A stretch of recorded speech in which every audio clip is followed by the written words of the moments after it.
You ask Tiger to solve. This deals with linear equations with one unknown.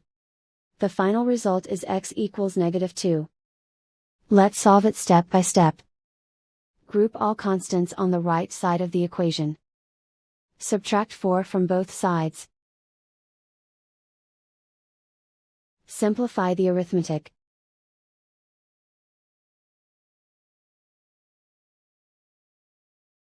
Isolate the x. Divide both sides by -4. Cancel out the negatives. Simplify the fraction. Move the negative sign from the denominator to the numerator. Find the greatest common factor of the numerator and denominator.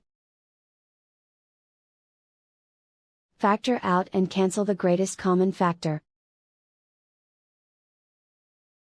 And so the final result is x equals -2.